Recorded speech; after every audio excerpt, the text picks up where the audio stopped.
Good morning, friends and family. How are you? This is me, Paige, and today on Sacred Potential, where we discuss the overlap of faith, creativity, and possibility. The reason you only hear my voice today is because we're discussing Wild Hope, ladies and gentlemen. And Wild Hope just happens to be the title of my co-host's poetry book. That's Monique. You guys remember Monique Amado is here on Sacred Potential, her own podcast. But it's exciting. It's exciting because I actually get to talk to my friend about her lovely work. Welcome, Monique. Thank you. Oh my gosh, this is funny. It's like, oh my goodness, I'm going to open up the show, but it's like, okay. All right, so you guys, we're here. Monique has a poetry book called Wild Hope. It was officially released on the 22nd of September, which of course gives you time to get your copy. I have mine! Oh my gosh, and then we could talk about our favorite poems in the book. Okay, so I'm here today because I want to actually chat with Monique a little bit about the book, what inspired it, and like what it means to her and what she hopes it, will do for others. And so, are you ready, Monique? Thank you so much for being here. Yeah, in my own place. In your own place. It's so funny, Mom. What are we doing? Isn't this great? Oh my gosh. No, this is exciting though. This makes me really happy. Okay, Wild Hope. When did you begin writing poetry specifically? I mean, when did you begin writing in general, but then poetry specifically, when did you begin? So I wouldn't say I started writing poetry, but what I started doing when I was a kid is because I was obsessed with going to the library. And it was also something that was very, made me feel really close to my dad because he was a big reader as well. So we would go to the library and spend like all day at the library and then get loads of books. And I would either get poetry books. Well, I mean, I get all kinds of books from the library, but including plays, and that I would then try to act out with my friends and stuff. But anyway, I think one of the first books I ever bought that I wanted like for myself was a poetry collection as a kid. And I didn't know that it had a bunch of famous poems, and I just thought it was a kid's book of poetry, but it was a lot of famous poets. And so, and so what I would do is I've always loved the feeling of a pen on paper. Or a pencil still do. To this day. Still do. She does, ladies and gentlemen. She does. Or a pencil on paper. I like the sound of it. I like even if I would hear somebody in a classroom across the room like writing, and I'd be like, oh, I love that sound. It's like ASMR before there was a such thing. Anyway, so I would copy poems out of books, and I would just copy them, and I just loved writing them. I loved I just loved the form, and then I would put them on the refrigerator, and there'd be like a William Blake poem or something on the refrigerator, and just because I liked writing, even though it wasn't my own writing at that time. And then in high school, I think it was like 10th grade or something, in literature class, or literature composition, we had to write, put together some like poetry. We had to write poems, which is really interesting because I think a lot of people are like, what? And I didn't know that I liked writing poetry, but it was an assignment, and I don't know if you had to do it this way, but I made it like with construction paper, and I did like color pencil drawings for each poem. And I remember writing one about a sunset. Oh my. And so that's how that started. Do you remember what it was called, the sunset one? It was called Sunset. It was called Sunset? I think it was called Sunset, and I drew a sunset with color pencils and stuff. Okay, so this was definitely a calling. Why is the book? Because first of all, when I read the line in one of the poems, Wild Hope, I was like, ah! Like Wild Hope, just even as the title of the book, is so incredible. Why this title? So I was trying to think of a title for it, like for the book that summed up the whole book and the collection. And one of the titles I was very close to using was Calling, like the calling of God, or vocation, or anyway. And there's a poem in it that's one of the last poems in the book that's called The Day You Were Tortured, which is about my brother and part of his story Mm-hmm. that was very terrifying and awful. And there's a line in that poem that uses the words wild hope. And so as I was flipping through it and looking through it and doing all the editing and everything, I was like, that's the title. That's the title. Oh my gosh, because would you actually consider, because of course this publication has been released, would you do an audible? Oh, funny. Did you? Oh, that's interesting because we haven't talked about that. But I do plan to record each of them. I mean, this is Hmm. going to be a process because there's a Yeah, lot of quite a recording to few. do. Yeah. So I have been looking into that. I do have a couple of the poems I've already recorded and I put them on YouTube. And I don't want to say too much right now, but I would like to actually go into the studio to record everything so that Okay. it's high quality Sweet. sound. But I have to look into all that. So Oh, I love it. Okay. What would you say is special and or different about poetry?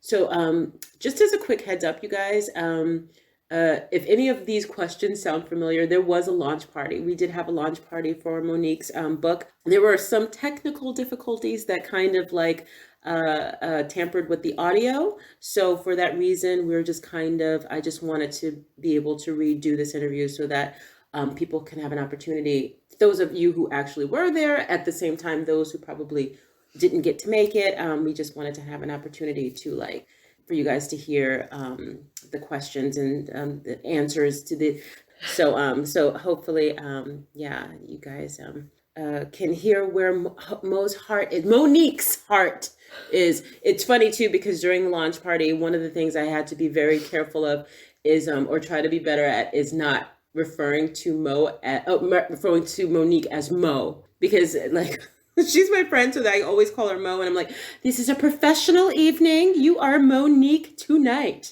And I think I probably slipped up maybe once or twice, but yeah, okay. that was funny. Okay, so basically, yeah. Tell me what is special or different about poetry specifically. I would say the difference between poetry and everything else is that and maybe all reading is like this, but I believe that poetry forces you to slow down and it forces you to be still or to be aware and notice and take in life rather than just be rushing through life. I mean, as far as reading poetry, I feel like there's a quote, I think it's by Frederick Buechner, but I can't say for sure, that says a poet is someone who points and says, look. Hmm. So I feel like poetry helps other people to see more deeply and to notice things more. So, like little details of life. And I think that art in general does that, Mm-hmm. and filmmaking does that. Paintings do that. Like it's kind of like to me, the equivalent of, and I think this is why I love Terrence Malick so much, and I consider him like a poet with a camera because he does this with a camera. Mm-hmm. And I don't think I've ever seen anybody that does it to the degree that he does, where it's like you're watching poetry. It's like he's like zooming in on things that you could just walk right past Yeah. if somebody wasn't taking your eye there to see it. Yeah. And also poetry, in terms of writing poetry, you have to be still enough in yourself, or maybe I'm not saying like you can't have like chaos going on around you, but you have to allow yourself to experience life in all of its fullness. Mm. The depths of pain, the heights of joy, and that you're entering into it and you're allowing yourself to experience it, to taste it, to feel it, to engage with your life and to engage with life in general. Have you ever sang any of your poetry? I don't know how to answer that except to say that I think some of my songs are poems, I guess. Yeah. And yeah, in fact, I don't know what I wrote first, lyrics or poetry, because they're so similar, Yeah, true. And True. so I don't think I've ever sung a poem, but I would say that some of my songs may be like poems. I would hope anyway. Mm-hmm. Very interesting. Okay, so if you're dealing with a student like myself, I was never very good at poetry or writing it. So how would you, if I wanted to learn from the master, Right. I don't think so. but how would you teach me how to write poetry? Yeah, I think the same as like the other, and just in terms of being still, being present Mhm. to life, allowing yourself to experience life deeply, and then also not overthinking. Hmm. Not overthinking what you're writing. Like, I think that's one of the things I love about poetry, and also why I like painting, Hmm. because I don't overthink it. I just do it. I'm not like, oh, this has to be the greatest poem ever written. It's just it, as long as it's true to who I am and what I'm feeling and experiencing, Yeah. then it'll be what it's supposed to be. You know what I mean? It Hmm. doesn't mean like later I don't go back and go, oh, maybe I'll use a different word or I'll redo a line. But it's Hmm. not. I don't know. To me, it's not about perfection. It's about honesty. It's about, and ultimately, I mean, I think as I have written poems for so long, I don't think I was ever like, and one day I'm gonna make a book out of it. I was just Sure. like, it was more just to process my life, Hmm. and it was sometimes the only language I had for the things that I was experiencing. Hmm. And so all that to say that I don't know that. I mean, I have issue with like that there's a such thing as poetry classes, because I'm like, I Mm. don't know that you can teach it. Yeah. I don't know if you've seen Dead Poet Society, one of the greatest movies of all time. I have, but there was the ending is the scene that I specifically remember. Okay. Oh, Captain, my Captain. Yeah. Yes. And one of the great things about that book, besides, I mean, that story was a book and then it was a movie, is the fact that, I mean, aside from that, it's about not conforming to what other people are doing, Yeah. but also that there's a lot of that has to do with like Robin Williams' character is teaching, and they want him to teach poetry in this very systematic way, and Mm. he's trying to teach them that you learn poetry by living deeply. Mm. And anyway, one of the greatest films ever. So but Right. yeah, so I would say, if like, let's say tomorrow you were like, you wanted to write a poem and you were like, I just want to try writing poetry, Yeah. I would just say, just be still. If someone is somebody who believes in God and they have a prayer life, I mean, to me, it comes out of my prayer life. It comes out of, to me, a lot of it is like me processing my life with God. Hmm. And kind of like my journaling is a Hmm. conversation, Yeah. but it's more a way of, it's hard to explain. Hmm. It's like trying to explain prayer to somebody. Yeah. That's It's Yeah. very similar, because it's very, to me anyway, because I feel like my writing is contemplative, so I Hmm. feel like it's the same thing that applies to contemplative prayer life applies to Mm. poetry. Hmm. To be still, to allow yourself to be with what is happening and to Mm. process it. So if you're going through suffering, to go through the suffering, Mm. and if you're going through joy, then you go through the joy, but you experience life Hmm. deeply, and then you let the writing come out of that. I love that. So tell us about the poems in within this collection. Like, why did you select the specific ones you did? So these poems are from a period of about 15 years. Hmm. And I mean, yeah, there was a lot that happened in those 15 years. Mm. And I didn't want to just focus on the difficult, painful Yeah. things. And ultimately, part of publishing this book for me had to do with, and like I said before, like this may sound a little bit morbid, but I said this at the lunch party. It might sound kind of morbid, but I was thinking, like, if God forbid, if I were to die in a year and I had something to leave behind that I would want Mm. people to know who I was, Mm. I basically picked the poems based on that. Yeah. So who I am, what my relationship with God is, what my relationship with like how I see the world is. And so yeah, I basically picked poems that like are either little snippets from certain periods of my life, Hmm. experiences, and then just how I see life Hmm. and the wonder of life, the wonder and the pain, like the darkness and the light. Hmm. And so yeah, some of the poems were from difficulties, but the overarching theme is always God, like Hmm. God, that God is in the midst of everything, Hmm. and that And I hope, my prayer would be that there's always going to be something of hope that comes through, even in something painful. Mm-hmm. Mm-hmm. I want to ask you another question, kind of to piggyback on that thought. But before I do, I want to actually get to a specific poem in your book. My soul is a whirling dervish, which in and of itself, just the title is beautiful. But I'm also curious, like what specifically? There's a line in the poem, that poem. My heart is a Sikh dancing sideways into a wedding. Yeah. What, like, I just the imagery of that, it's so pretty. It's so Mm. pretty, but where does that come from? Like where, yeah, why? Okay, so one of my favorite poets is Rumi.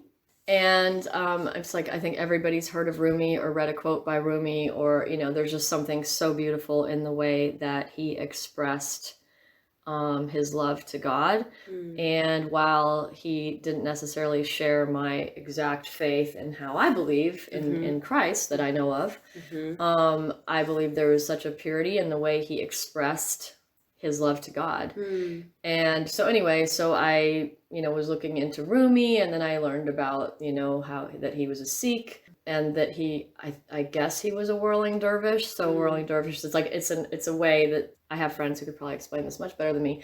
But anyway, whirling dervish is it's like, it's a form of worship, and it's mm, basically this like spinning, mm-hmm, and it's like it's like, and I just see it as this ecstatic love of God, of this ecstatic love relationship with God. And mm, it's like this whirling is like, I don't know, it's just like, for me, it's like, I've done that myself, but I didn't know anybody else did that. You know what I yeah. mean?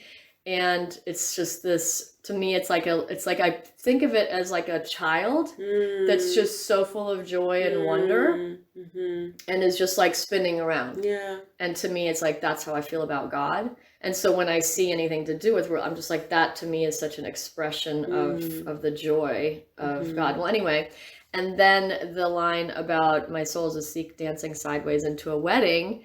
I think I was just like watching videos. I like sometimes to watch videos of people like their first wedding dance, Yeah. or getting married, or different, like how people plan these like really cool entrances for the wedding. I don't know. And I just came across this Sikh wedding, and this, I need to find it somewhere because I have to show it to you. Oh, it's just like, it's the joy in it. Mm, The joy of all these people together, and these friends of the guy, I guess they were like part of the wedding party. mm-hmm. And they were like, and I think the people had like tented their arms like all down the aisle. Mm, So, and they were just like coming in sideways and just like doing this dance with this music that was so joyful. wow. And I was like, oh my, like it just is like, that to me is what my like just these images. It's like, it's more Yeah. just about the images Yeah. of like the joy Mm-hmm. of being loved by God. Yeah. Yeah. Yeah. So No, thank you for sharing that's that. I mean, just because, especially just to have that context is just so, oh, because I just the again, just the image alone, just reading that is beautiful in and of itself, and then you explaining it more is just like, Yeah, and I oh, think there's I mean, I don't know the poem I wrote by heart, but I think there's a line in it about like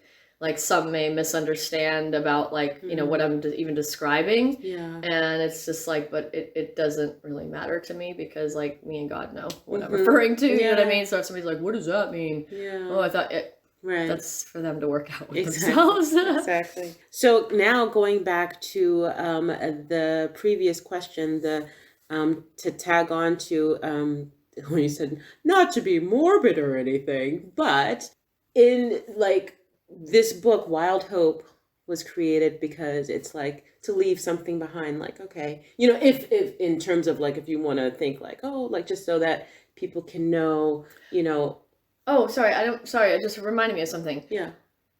I think too, one thing I just want to say to that is that I feel like as a screenwriter, as an actor, as I don't know, just lots of things, like as a musician, there's so many things that I feel like I do where it's like with a screenplay, it's like, it's a long process to get a film made. Sure. it's a long process to get cast in something sometimes, you know what I'm saying? And I feel like with this, it's like, well, but I have at my disposal, I can put this book together. Mm-hmm. And I felt like, it's like, I don't have to wait for any situation to open up. I can actually make this so that it's like, I can instantly, or not instantly, it definitely wasn't instantly. I can get it into people's hands and without having to like, be like, oh, it just is like, so anyways, that was also part of it. Okay, sorry. So ultimately my question was like, could you give me 3 poems in the book that you would say, at least 3, that you would say, not just speak to you, but of you, like, because as I frantically flip through the book. Just in terms of like, when the idea of like, oh, like if I just wanted to really know who Mo is, just her soul, her person, her essence, like just share the titles of 3 poems that you speak of you. So, well, I don't know if I can narrow it down, but I'm going to try. There's a poem called Where God Lives. It's where God lives, what the priest told Anne Sexton. And the first line is, God is in your typewriter. That's what the priest told her when she was drowning to throw her a life preserver. Anne Sexton, if you don't know, she was a famous poet, and she's had many, many struggles. And at one point when she was being counseled by a priest, he basically was like whatever distance you're feeling between you and God, you need to like when she's writing, that's how she connects to God. Well, anyway, but that poem I feel like is almost like is like a snippet into my my faith, my life, my relationship even with my dad, and how my dad was a big part of me coming to know Christ, because he modeled it in a way that no one else in my life ever has. And anyway, that one, so Where God Lives. I don't know that I can just do 3, but Small Victories is another one. And trying to find one from each chapter, maybe. Well, the last 2 in it were written for my brother Frank. And the second to last one was written at the darkest moment when we thought that he might be dead. And that's where the line Wild Hope was written into. And then the last poem is called Wide Open Spaces, which was also written for Frank before he was ever released. And it was just the vision that I have always had for his freedom and his life and for all the good to come. So I feel like, but that last poem also, I would pray that anybody that is feeling hopeless or is feeling like they don't know how to believe that things could get better, that they would read it and be like, that's for me too. So, yeah. And I'm glad you said that at the end, because I was actually going to ask you if you have any, because we're pretty much kind of like winding down now, and I just wanted to know if you had any like parting words, just in terms of like the book and, hope, wild hope. Yeah. Well, as I like to keep saying, is that no matter what somebody thinks is impossible, or no matter what situation somebody's in, doesn't matter how dead-ended it looks, it doesn't matter how hopeless, it doesn't matter what you've been told could or could not happen, it does not matter if you believe. And I will say, with God, all things are possible. And I am proof, and my brother is proof, and my family is proof. And I just am, I'm just in awe and gratitude. And so I just really pray that this book blesses people and encourages people and strengthens people's faith. And I also wanted to throw in one of the other poems that I feel like is, if I was to try to say this is me, or this is like speaks of you, is the poem Magdalene. That one, I wrote that one quite a while back, but just when I read it, it makes me be like, yes, this. So so I encourage people to, if you want a signed copy, by the way, because so it's available on Amazon, and you can order it, and you just pay through PayPal, and then in PayPal you'd have your address on there. and then I will send you a signed copy. Get your signed copies, ladies and gentlemen. I have mine and I read it, and it's so lovely. It's so beautiful. It's so personal. And that's another thing that's really great about Mo, because she's very personal. She's personable, and it's like yeah, I know and expect that so many people will be blessed by this collection of poetry. And thank you so much, Mo, for sharing. Monique, for sharing and Thank you, Paige. being a guest on Sacred Potential. And thank you, Paige, for making a beautiful book trailer for me. Oh my gosh, I love it.